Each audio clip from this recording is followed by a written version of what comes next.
விஜய்க்கு தைரியம் இருந்தா 2 தொகுதியில போட்டி போடாம இந்த ஒரு தொகுதியில மட்டும் வந்து போட்டியிடட்டும் அப்படின்னு திருச்சி கிழக்கினுடைய திமுக சட்டமன்ற உறுப்பினர் இனிகோ இருதயராஜ் நேரடியாக சவால் விட்டிருக்கிறார். மற்ற எல்லா கட்சிகளை விடவும் இன்னைக்கு விஜய் அறிவித்திருக்கக்கூடிய வேட்பாளர்களுக்கு எதிராக பல பகுதிகளில் தாவேகாவினர் போராட்டத்தில் குதித்திருக்கிறார்கள்.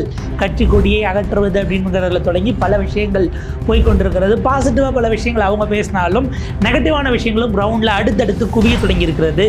உள்ளபடி விஜய் பயந்திருக்கிறாரா? இன்றைக்கு வேட்புமனுவை தாக்கல் செய்துவிட்டு பிரச்சாரத்தை தொடங்குகிறார். உள்ளுக்குள்ள தாவேகா என்ன நிலைக்கு போயிருக்கிறது? நான் 15 கோடி ரூபாய் செலவு பண்ணுவேன்னு சொல்லி என்னோட அதிகமாக பண்ணுவேன்னு சொன்னவருக்கு கொடுத்துட்டாருன்னெலாம் அங்கங்கே வந்துகிட்டு இருக்கு. தாவேகாவினர் பேசக்கூடிய அரசியல் கருத்துக்கள் எல்லாம் பெரிய அளவுக்கு எல்லோரும் அதிர்ச்சியோடு பார்க்கக்கூடிய சூழ்நிலையும் உருவாகியிருக்கு. என்ன நடக்கிறது அலசுகிறது இந்த செய்தி தொகுப்பு. தாவேகா கட்சியில் வேட்பாளர் அறிமுகம் நடந்தது. இதில் ஏற்கனவே நேர்காணல் நடத்தாமலேயே இவங்களுடைய விருப்பப்படி யாரை நம்ம நிற்க வைக்கணுமோ அப்படிங்கிற ஒரு கணக்கில் நடத்தப்பட்டதாக பல்வேறு செய்திகள் வெளியாகி இருக்கிறது. இதில் அடிப்படையாக காலகாலமாக இயக்கத்துக்கு கட்சிக்கு வேலை செஞ்சிட்டு இருந்த பலருக்கும் வாய்ப்பு கொடுக்காம வேற நபர்களுக்கு இவர்கள் வாய்ப்பு கொடுத்திருப்பதாகவும் பல்வேறு செய்திகள் வந்துட்டுருக்கு.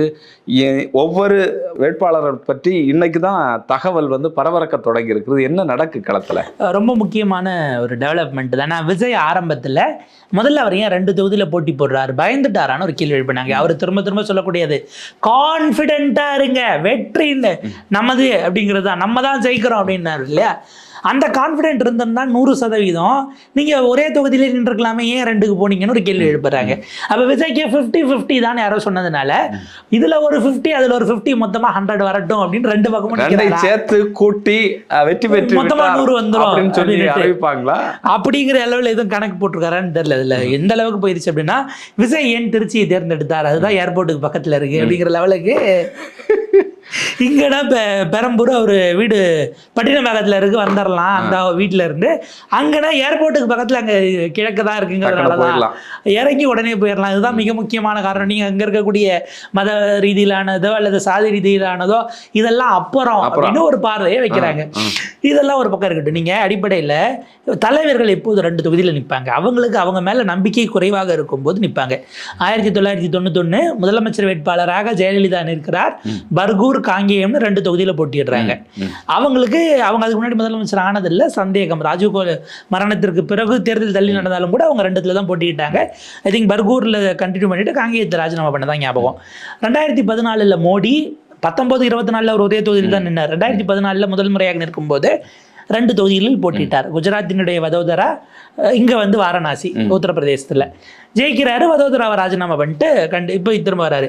அந்த முதல் முறை கான்ஃபிடென்ட் குறைவாக இருப்பதனுடைய ஒரு வெளிப்பாடாக அதை நம்ம பார்க்க வேண்டியிருக்கு. ராகுல் காந்தின்னு ஒன்று இருக்கிறாரு நமக்கு கேரளத்தில். முதல் முறை தோற்ற பிறகு அப்புறம் 2வது முதல் முறை நின்று அங்கே தோற்ற பிறகு அதுக்கப்புறம் 2 அப்படிங்கிற இடத்துக்கு வந்தது அப்படிங்கிறதையும் பார்க்க முடிஞ்சது. இப்போ கடைசியாக அவர் நின்றது அவர் மேலே கான்ஃபிடென்ட் இல்லைங்கிறது தான் அதுக்கு அர்த்தம். ஆப்வியஸாக தானே. அப்போ அவருக்கு அந்த சந்தேகம் இருக்கிறதுங்கிற இடத்துல தலைவர்கள் அதை செய்வாங்க. அதை விஜய் வெளிப்படுத்திட்டாரோன்னு ஒரு பார்வை இருக்கு. இதைத்தான் இந்த பக்கம் திருச்சி கிழக்கினுடைய தற்போதைய எம்எல்ஏ திரு இனிகோ இருதயராஜ் அவர்கள், கிறிஸ்தவ நல்ல இயக்கம்னு அவர் நீண்ட காலமாக பணியாற்றி கொண்டு வந்திருக்கிறார். அது பார்த்தீங்க அப்படின்னா சிறுபான்மை மக்களுக்கான உரிமை சார்ந்து பல தளங்கள் அவர் இயங்கிட்டு இருக்காரு. அவருக்கு தான் திமுக கடந்த முறை சீட்டு கொடுத்தது. போன முறை அவர் முதல் முறை நிற்கிறாரு. அவருக்கு அப்போ இருந்ததை விடவும் இப்போ இன்னும் முதிர்ச்சி பெற்றிருக்காரு. கிரவுண்டில் ரொம்ப எளிமையாக அணுகக்கூடியவர். உங்களுக்கு அங்கே ஃபீல்டில் இருக்கக்கூடிய ரிப்போர்ட்டர்ஸ், சீனியர் கரஸ்பாண்டண்ட்டாக பல பத்திரிகையில் வேலை செய்யக்கூடியவர்கள் சொல்லக்கூடியது அவரை ஈஸியாக அணுக முடியும். ஒன்று. 2வது, ஏதோ ஒரு சமயத்தில் ஒரு புகார் பண்ணணும், நீங்கள் அடிச்சு ஃபோன் அடிச்சிட்டிங்க அப்படின்னா எடுக்கல அப்படின்னா அதற்கு பிறகு மிஸ்டு காலை பார்த்துட்டு கூப்பிட்ற அளவுக்காக அவர் எளிமையான மனிதர் தான் அப்படிங்கிற மாதிரி இல்லான விஷயங்கள் எல்லாம் பதிவு பண்றாங்க. விஜய் எளிமை இல்லாத மனிதர்னு சொல்றீங்க நீங்க. விஜய கட்சிக்காரரை பார்த்துட முடியுமா? கட்சிக்காரரை மாவட்ட செயலாளரை விஜயை பார்க்க முடியுமான்னு ஒரு கேள்வி இருக்கு இல்லையா? இது அவர் குறித்து அவர் சொல்லுகிறார். விஜய்க்கு தெம்பும் திராணியும் இருந்தால் 2 எதில் போட்டியிடாம என் தொகுதியில் மட்டும் போட்டியிடாங்க பார்த்துக்கலாம். ஏன்னா கடந்த முறை அவர் எதிர்த்து நின்று ஜெயித்தது தோப்பு இவரை மன்னிக்கணும் வெல்லமண்டி நடராஜன் அவர்களை தான் எதிர்த்து ஜெயிக்கிறார். அதிமுகவில் ஒரு ஹெட் வெயிட் தான், ரொம்ப பெரிய அளவுக்கான ஒரு வெயிட்டை கொண்டவர் தான், ஒரு ஹெவி வெயிட், ஹெட் வெயிட் இல்லை ஹெவி வெயிட் கேண்டிடேட் தான். அவரை எதிர்த்து அவர் 50,000-53,000 ரூபாய்க்கு வித்தியாசத்தில் லீடிங் அடிச்சுட்டு வராரு அப்படின்னா இந்த 5 வருஷம் அவர் ஒர்க் பண்ணியிருக்கிறாரு. அந்த கான்ஃபிடென்ட்ல கூப்பிடுறாரு, இங்கே மட்டும் வாங்க அப்படின்னு. ஸோ இப்படியாக ஒரு நிலையில் இருக்கும்போது தான் இதெல்லாம் ஒரு பக்கம் இருக்குது. இதுலேயே கூட விஜய்க்கு ஏன் ரெண்டும் ரூரலாக நிற்கிறார், கிராமப்புறத்தில் ஒரு தொகுதிக்கு நீங்கள் போய் நின்றுக்கலாமே. உங்களுக்கு தொகுதியாக கிடையாது தமிழ்நாட்டில், நகர்ப்புறங்கள் இல்லாத தொகுதிகள் உங்களுக்கு எக்கச்சக்கமாக இருக்கே, நீங்கள் போட்டுக்கிட்டு இருந்திருக்கலாமே. அதே போல் இன்னொன்று பேசப்பட்டது, நம்ம கடற்கரையோரம் இருக்கக்கூடிய ஏதாவது ஒரு தொகுதி அவர் எடுக்கலாம்னு ரொம்ப நாளாக பேசிக்கிட்டு இருந்தாங்க. ஏன்னா அவர் சுறா படத்தில் நடிச்சிருக்காரு, படகோட்டியில் நடிச்ச நிறைய மீன் பிடிக்கக்கூடிய வேலையெல்லாம் பண்ணியிருக்கிறாரு. அது வேற, மீனவர்கள் வந்து இது நம்ம ஆளு தான் அப்படின்னு சொல்லி நம்பிட்டு இருக்காங்க கொஞ்சம் பேர். படகோட்டி எம்ஜிஆருக்கு இருந்த மாதிரியான ஒரு நம்பிக்கை இருக்கிறது. அவர் எப்படி பார்த்தாலும் கடலூர்ல இருந்து நாகப்பட்டினம் இந்த வகையில் ஏதோ ஒரு கடற்கரையோரம் எல்லாம் பேசப்பட்டது, எல்லாத்தையும் டிராப் பண்ணிட்டாங்க. அதாவது எவ்வளவோ இது நடந்திருக்கு. திமுகவில் இவரை கேண்டிடேட்டாக போடக்கூடாதுன்னு அறிவாலயத்திலே போய் தாம்பரம் எஸ்ஆர் ராஜா அவர்களுடைய ஆதரவாளர்கள் கோஷம் எழுப்புறாங்க. கமலாலயத்தை முற்றுகையே இடுறாங்க. சில இடத்துல அதிமுக பாஜக தீக்குளிப்பு முயற்சியெல்லாம் நடந்திருக்கு. இதெல்லாம் வேட்பாளர் அறிவித்த பிறகு ஒரு நாள் 2 நாள் அங்கங்க சிக்கல்கள் கிளம்பி வரும். விஜய்க்கு மட்டும்தான் ஹோட்டல் வாசல்லையே, அது அறிவிக்கிறதுக்கு முன்னாலேயே வந்து போராட்டம் அங்கே பண்ணது தான் தாவேக்காவினுடைய புதுமையாக நம்ம பார்க்க வேண்டியிருக்கு. அவங்க கேட்கக்கூடியது, இப்போ கம்பத்தில் ஒரு ஜெகநாத் மிஷான் ஒருத்தர் அறிவிச்சிருக்கிறாப்புல, அவர் அங்கே கம்பத்தில் இவ்வளோ நாள் வேலை செஞ்சுருக்கிறோம், எங்களுக்கு தெரியாமலேயே இங்கே இருக்கக்கூடிய மாவட்ட செயலாளர் 3 நாளைக்கு முன்னாடி வரைக்கும் நான் பார்க்குறேன் உனக்கு தான் சீட்டு நின்றுட்டு இருந்தார், இவர் வேற ஏதோ இயக்கத்தில் இருந்தவர், எப்போ சேர்ந்தாருன்னு தெரியல, கழக நிர்வாகி இவர் தான் வேட்பாளருங்கிறாரு. கழகத்தில் நீ என்ன நிர்வாகியாக இருந்தால், நான் அந்த ஊரில் வேலை பார்த்துருக்கேன், 2 வருஷமாக நான் தான் எம்எல்ஏ நம்ப வச்சு நான் வேலை பார்த்து என் முகத்தை வச்சுன்னுட்டு ஆதரவாளர் கூடி இன்னும் கோஷம் எழுப்பி பிரஸ் மீட், அவரை திரும்ப வாபஸ் வாங்கிட்டு என்ன அறிவிங்க அப்படின்னு போயிட்டு இருக்கு. அஜிதா ஆக்னல், ஆமா ஆமா, அவங்க தூத்துக்குடியில யாரை போட்டிருக்கா, விஜய் கூட படத்தில் நடித்த அவருடைய நண்பர் ஸ்ரீநாத்தை போட்டிருக்காங்க. சரி சரி சரி, அவர் தூத்துக்குடிக்காரரா நமக்கு தெரியல, கட்சியில் அவர் இருந்தாரா, இருந்தா என்ன வேலை பார்த்தாரு.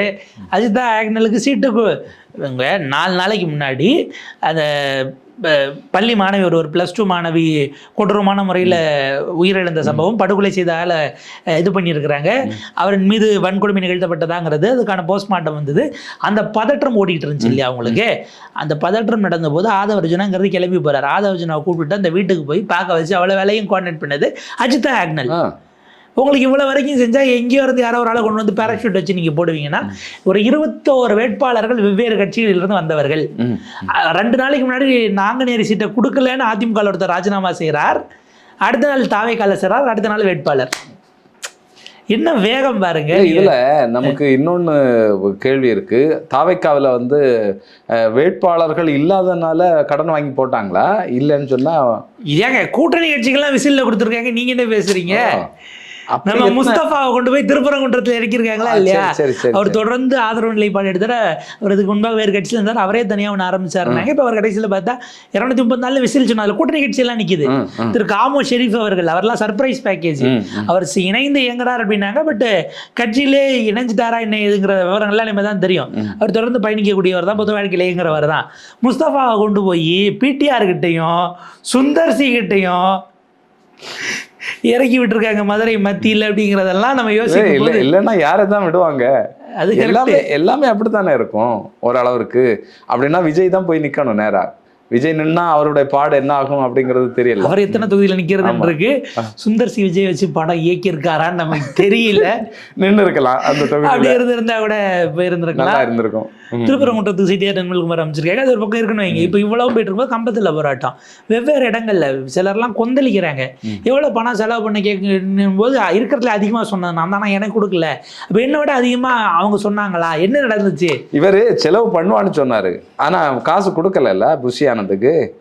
புஷி ஆனந்துக்கு காசு கொடுத்த ஆட்களுக்கு தானே லிஸ்ட்ல. நீங்க பாட்டுக்கு அதை யாரும் கிளப்பி விட்டுறாதீங்க சார். அவங்க குற்றச்சாட்டு வைக்கிறாங்க, குற்றச்சாட்டு அவங்க போயிட்டு இருக்கு. சொல்றதுதான் இல்ல, அந்த தம்பிகள் சிலர் கேட்கக்கூடிய தம்பிகளோ அண்ணன்களோ அவங்க கேட்கறது, வேட்பாளர் விருப்ப மனு வாங்கிட்டு நேர்காணலுக்கே கூப்பிடலன்னா எதுக்கு என்கிட்ட 10,000 ரூபா வாங்கினேன்?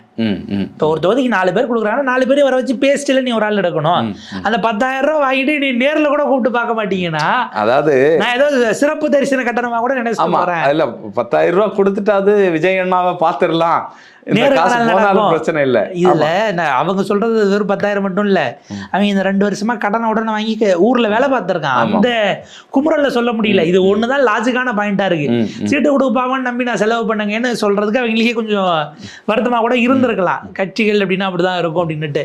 ஏன்னா பலரும் இளைநிலை மக்களாக இருக்கிறார்கள். அவருடைய முன்னாள் பிடி செல்வகுமார் அவருடைய முன்னாள் மேனேஜர் சொன்ன குற்றச்சாட்டுகள், முன்னாள் டிரைவர் ஒருவருடைய மகனுக்கு ஒரு வேட்பாளரை கொடுத்துருக்காப்புல. இப்படி எளிய மனிதர்கள் நிறைய பேர் கொடுத்துருக்காங்க. ஆனா எளிய மனிதர்கள் இந்த தேர்தலை எதிர்கொள்வதற்கான செலவினங்களை கட்சி பார்த்து கொள்ளுமா, இல்லை அவங்க கடனை உடனே வாங்கி பண்ணணுமா? ஏன்னா அரசியலுக்கு வந்து கடனாளி ஆகி அதுக்கப்புறம் ஒன்றும் இல்லாமல் போனவர்களுடைய வரலாறு ஜெயித்தவர்கள் எண்ணிக்கையை விட நிறைய உண்டு, ஏகப்பட்டது உண்டு. அது வந்து ரொம்ப அபாயகரமானது. இளைஞர்கள் அவங்களுடைய இளமையும் அவங்களுடைய அந்த வாழ்க்கையும் கொண்டு வந்து ஏறத்தாழ பணையும் வைத்து இந்த தேர்தலுக்கு வந்திருக்கிறார்கள். குறைஞ்சபட்சம் அவங்கள கடனாளி ஆக்காம உங்களால் முடிஞ்சதை கட்சிக்குள்ள நீங்கள் திரள் நிதி மாதிரியாச்சும் வசூலிச்சு, இப்போ கம்யூனிஸ்டுகளோ இல்லை சீமான் வாங்குறாரு திரள் நிதின்ற மாதிரி ஆச்சும் அவங்கள கொண்டு போய் ஏதாவது இடத்துல தள்ளி விட்டுறாதீங்கிறது தான். ஜெயிக்கிறது இல்லை, இனிமேல் தான் பூத்துனா என்ன, பூத்து ஸ்லிப்புனா என்னன்னா நீங்கள் இனிமேல் தான் கற்றுக்கணும், அது வேற. ஆனால் இந்த வேலைகளில் அவங்களை நிற்க வச்சிடாதீங்கிறது தான்.